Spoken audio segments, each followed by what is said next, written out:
Bem-vindo ao seu pior pesadelo. Prepare-se para enfrentar o desconhecido. Se você ousa, inscreva-se agora. Havia algo de estranho no Parque das Almas desde o início. Instalado em uma pequena cidade no interior do Brasil, o parque não aparecia em nenhum registro ou propaganda. Ele simplesmente surgia, sem aviso, sem anúncios. Uma manhã, os moradores acordavam com o som distante das engrenagens enferrujadas girando, luzes piscando no horizonte e a promessa de diversão para crianças e adultos. Esse parque, no entanto, não era como os outros. Era pequeno, com brinquedos antigos, que pareciam retirados de um filme de terror dos anos 1950. A tinta descascava dos cavalos do carrossel, a roda gigante rangia em cada giro, e a montanha-russa de madeira parecia desafiar as leis da física, prestes a desabar a qualquer momento. Poucos sabiam a verdade. Aquele parque havia sido palco de uma tragédia anos atrás.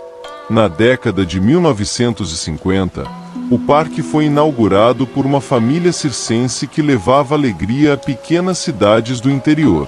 Mas, em uma noite fatídica, durante uma tempestade, um dos principais brinquedos, um carrossel gigantesco, quebrou enquanto estava em movimento. Relatos falam que os cavalos se soltaram dos trilhos, e as crianças que estavam montadas foram arremessadas para fora. O parque nunca foi o mesmo depois disso. Várias crianças morreram naquela noite, e suas almas nunca encontraram descanso. Desde então, o parque tornou-se amaldiçoado. Ele aparecia em diferentes cidades de tempos em tempos, atraindo novos visitantes desavisados, que muitas vezes nunca eram vistos novamente. Naquela noite de sábado, Clara e seus amigos foram atraídos pelo mistério. A promessa de enfrentar seus medos na Casa do Terror parecia emocionante, quase infantil. Os portões do parque estavam entreabertos, como se os aguardassem.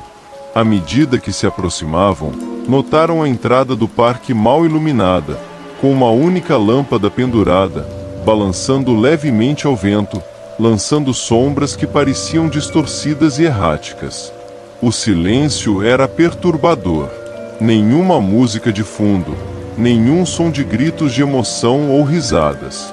Apenas o som distante das engrenagens dos brinquedos, como se o próprio parque estivesse respirando. No momento havia poucas pessoas lá, e as poucas que se moviam pareciam distraídas, sem emoção, como se estivessem hipnotizadas. Ao entrarem, Clara sentiu um frio que não era do clima. Era um arrepio que começou na base de sua espinha e subiu até a nuca, como se algo estivesse observando. Seus amigos tentaram manter o ânimo, rindo e fazendo piadas sobre as atrações, mas a tensão no ar era palpável. Cada passo dentro do parque parecia afundá-los mais em uma realidade distorcida. Logo, perceberam que as coisas não eram normais. A roda gigante girava, mas não havia ninguém lá. O barulho da madeira velha da montanha-russa soava alto demais, como se ela estivesse pronta para desabar a qualquer momento. Porém, no entanto, o que mais chamou a atenção foi o carrossel, girando lentamente, como se estivesse esperando por algo. Os cavalos pareciam vivos, com olhos esculpidos que seguiam cada movimento do grupo. Foi aí que o primeiro fenômeno inexplicável ocorreu. Clara sentiu algo puxando sua mochila, um puxão leve, como se uma criança tivesse tocado nela. Ao se virar, viu apenas o vazio. No entanto, um sussurro fraco chegou aos seus ouvidos: "Venha brincar." Ela congelou. A voz era baixa, quase imperceptível, mas real. Um arrepio percorreu seu corpo, e ela percebeu que não era apenas o vento brincando com sua mente. Ao olhar ao redor, viu uma criança ao longe. Era um menino. Ele estava em pé, olhando diretamente para ela, mas algo estava errado. O rosto dele não era natural, pálido, como se não tivesse cor, e seus olhos eram vazios, sem vida. Ela piscou, e ele desapareceu, como se nunca tivesse estado ali. Decidiram que era hora de entrar na famosa Casa do Terror. Na entrada, uma placa antiga, coberta de ferrugem, balançava ao vento. A coragem será testada aqui. Ao atravessarem as portas duplas, um som alto ecoou, como se as portas nunca tivessem sido abertas. O interior era sufocante, o ar pesado com odor de mofo e decadência. As paredes estavam cobertas de quadros que pareciam observar os visitantes. Mas algo nos olhos das figuras nos quadros deixava Clara desconfortável. Eram vivos. Pareciam seguir os movimentos do grupo, como se houvesse algo mais além da tinta. As luzes, já fracas, começaram a piscar, lançando sombras distorcidas nas paredes. Logo, o grupo percebeu que estava perdido. Cada corredor parecia igual ao anterior, e as portas que abriam não levavam a lugar nenhum. Foi então que Clara ouviu passos, pequenos, como os de uma criança. Quando olhou para trás, novamente viu o menino, o mesmo que havia desaparecido do lado de fora. Ele estava mais próximo agora, os olhos vazios brilhando com uma luz fraca, e sua boca se moveu, mas sem emitir som. Ela queria gritar, mas sua voz falhou. Quando piscou, o menino estava mais perto ainda. Ele parecia flutuar. Do lado de fora, as coisas estavam piores. As luzes do parque começaram a piscar violentamente, e as atrações começaram a funcionar sozinhas.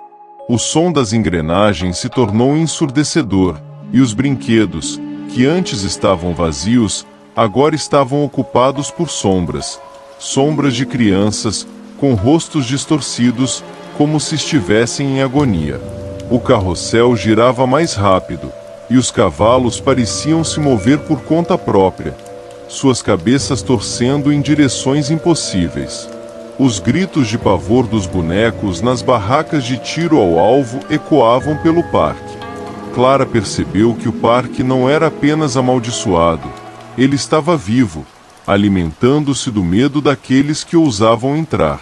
Clara e seus amigos correram em direção à saída, mas, como em um pesadelo, a saída parecia sempre mais distante. O parque, em sua crueldade, os mantinha presos, reconfigurando os caminhos.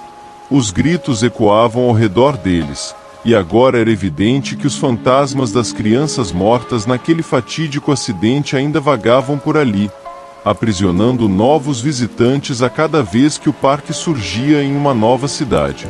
Quando finalmente alcançaram os portões, perceberam que algo havia mudado.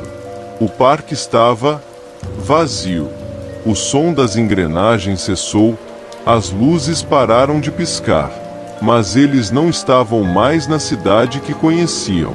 Ao olhar ao redor, Clara percebeu que estavam em um lugar diferente, uma dimensão onde o parque reinava soberano. Não havia fuga. Então, ela percebeu que estava presa ali para sempre. Você sobreviveu até o fim, mas será que vai dormir tranquilo?